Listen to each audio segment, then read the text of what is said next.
And this story really covers all of the concepts, all of the ideas in which we believe. When I met Bernie, we had a little discussion about what he was doing in Kansas City, and he said, I came down to hear the session, and I said, yeah, but it costs a lot of money to come this far. He laughed. He said, well, Zig, thanks to my son David, I don't have to worry about money. I said, Bernie, that sounds like a story. Why don't you tell me? He said, I'll be glad to. This is the story. He said, Zig, when our son David was born, but he said it wasn't long before we noticed that something was wrong with David. His little head hung too limply to the right side of his body for it to be a normal situation, and he drooled too much. So we took him to a specialist. And the specialist, after a very thorough examination, told us that he had the reverse of club's feet. And he said we treated him for that for several weeks. And then it dawned on us that this wasn't it. It was more serious than that. So we found who the top specialist was in all of Canada, and we went to him. And this specialist, after a very thorough examination, said to us that David is a spastic. He has cerebral palsy.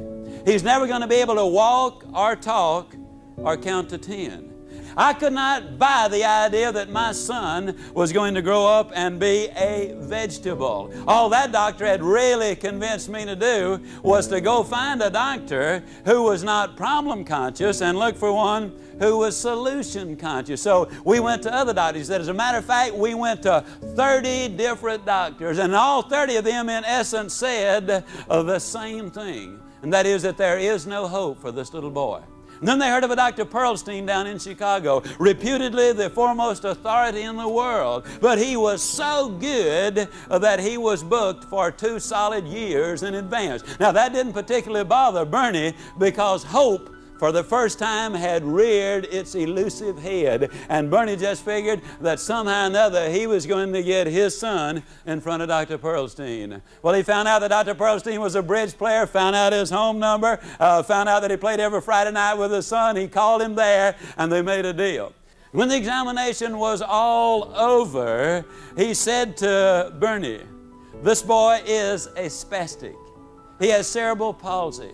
He will never be able to walk or to talk or count to 10 if you listen to the prophets of doom. But he said, I want you to know that I am not problem conscious. I want you to know that I am solution conscious, and I fervently believe there is something which can be done for David if you are willing to do your part.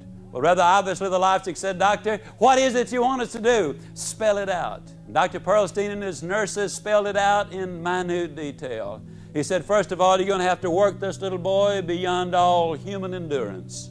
Then you're going to have to work him some more.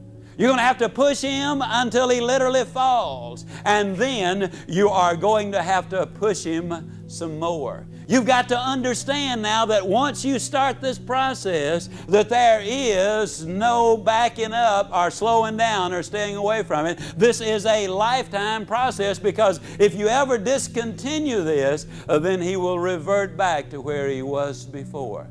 One last thing. Don't let him see any other victims of cerebral palsy taking therapy.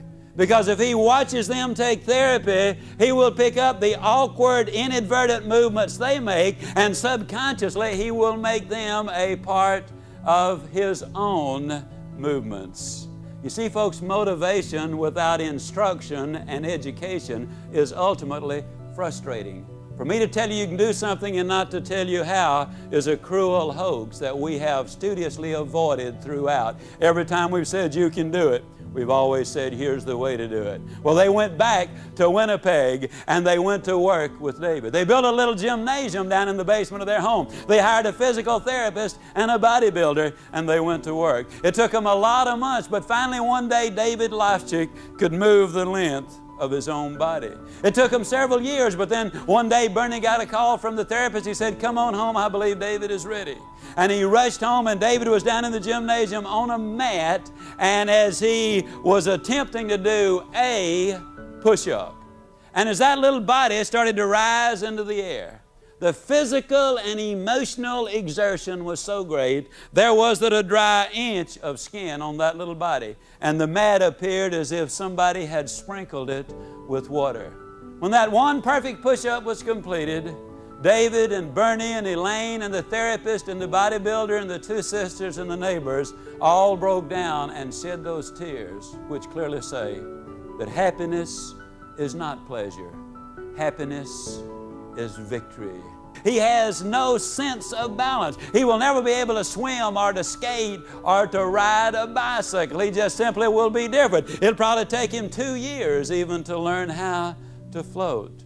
On October the 23rd, 1971, my wife and I flew to Winnipeg, Canada to attend the bar mitzvah of, quote, little David Lofczyk.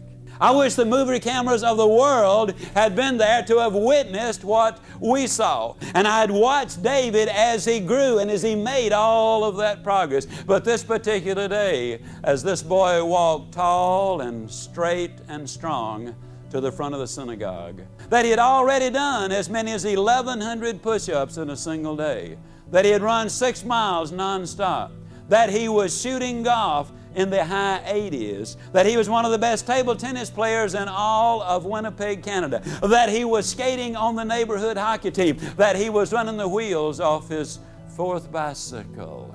Oh, I tell the story about David in a lot of the details because, you see, I happen to believe that this story literally covers all of the areas that we cover in Born to Win. You see, to begin with, they dealt with David on a very honest basis. They never said it's going to be easy. The parents were never told it's going to be easy. They were told that you've got to stay with it, but if you'll suck it up and tough it out and stay with it, the results are going to be dramatic.